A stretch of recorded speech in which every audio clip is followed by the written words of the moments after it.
Bismillahirrahmanirrahim. Assalamualaikum warahmatullahi wabarakatuh.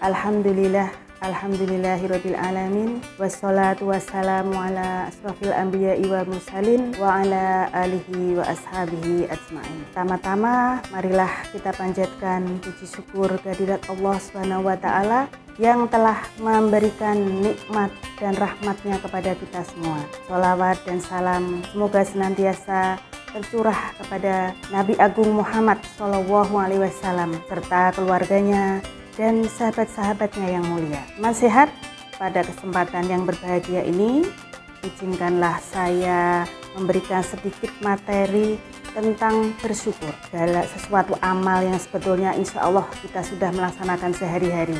Ketika kita memperoleh nikmat, maka sebetulnya banyak pilihan yang dapat kita ambil, akan melalaikannya, mengabaikannya, atau mensyukurinya. Yang sebetulnya hakikatnya itu akan membawa dampak kita di kemudian hari. Ketika kita mengambil, melalaikan nikmat itu, maka sesungguhnya kita sedang merencanakan membuang nikmat itu. Tetapi jika kita memilih mensyukuri atas apa yang diberikan kepada Allah, pada hakikatnya kita sedang mengikat kuat-kuat nikmat itu. Bahkan kita sedang dalam rangka meningkatkan atau melipat gandakan nikmat itu di kemudian hari. Dan ini sebetulnya sudah menjadi janji Allah dan mustahil Allah akan mengingkari janjinya.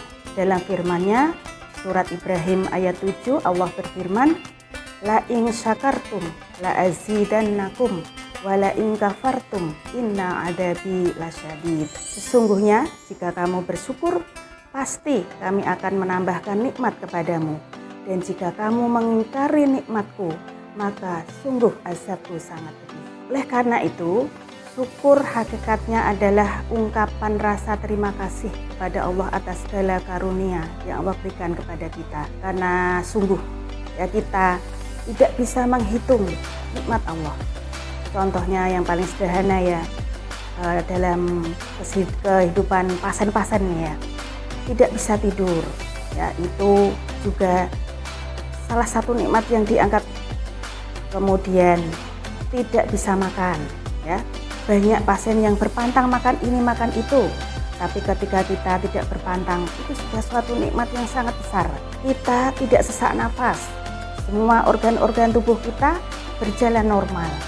Coba kalau itu tidak berjalan dengan semestinya, berapa rupiah yang akan kita keluarkan, berapa waktu yang kita butuhkan untuk di rumah sakit, untuk periksa ke dokter. Nah, sehingga semua itu perlu kita syukuri dengan sebaik-baiknya. Dalam surah An-Nahl ayat 18 Allah berfirman, jika kamu menghitung-hitung nikmat Allah, niscaya kamu tidak dapat menentukan jumlahnya. Sesungguhnya Allah benar-benar Maha Pengampun lagi Maha Penyayang.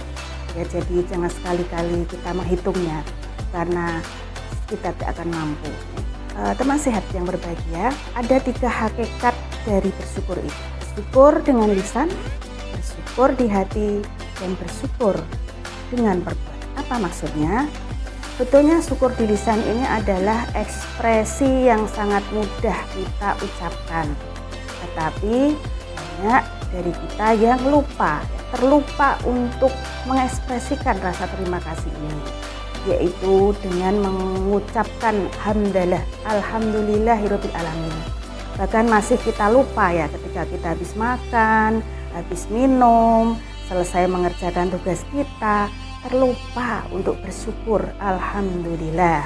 Rasulullah meneladankan kepada kita ya, bahwa kita harusnya bersyukur itu tidak hanya ketika kita diberi kenikmatan, tapi juga ketika kita mengalami sesuatu yang tidak kita inginkan, seharusnya itu juga kita ucapkan alhamdulillah. Aisyah radhiyallahu anha menyampaikan bahwa kebiasaan Rasulullah SAW jika menyaksikan hal-hal yang baik, maka beliau mencontohkan mengucapkan alhamdulillahirabbil alamin binikmatihi tatimus shalah. Dan jika kita menyaksikan sesuatu yang tidak baik, maka kita Rasulullah meneladankan mengucapkan alhamdulillah ala kulli hal. Hadis riwayat Ibnu Majah. Kemudian hakikat syukur di hati, apa maknanya?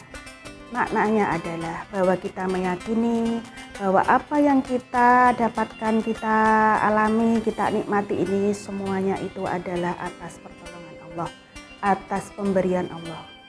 Ketika kita mendapatkan kepandaian, mendapatkan rezeki, bukan karena kita semata, ya, bukan karena kehebatan kita, tetapi semua itu karena pertolongan Allah dan pemberian Allah. Sehingga apa dampaknya ketika kita sudah menjalankan perintah Allah untuk bersyukur ini? Dampaknya adalah hati kita akan menjadi tenang, hati kita akan menjadi tawadhu, tidak mudah sombong, tidak menggerutu, tetapi ridho semuanya atas karunia Allah, ya, raditu billahi robba. Nah, dalam Al-Quran surat An-Nahl ayat 53, Allah berfirman, dan apa saja nikmat yang ada pada kamu, maka datangnya dari Allah.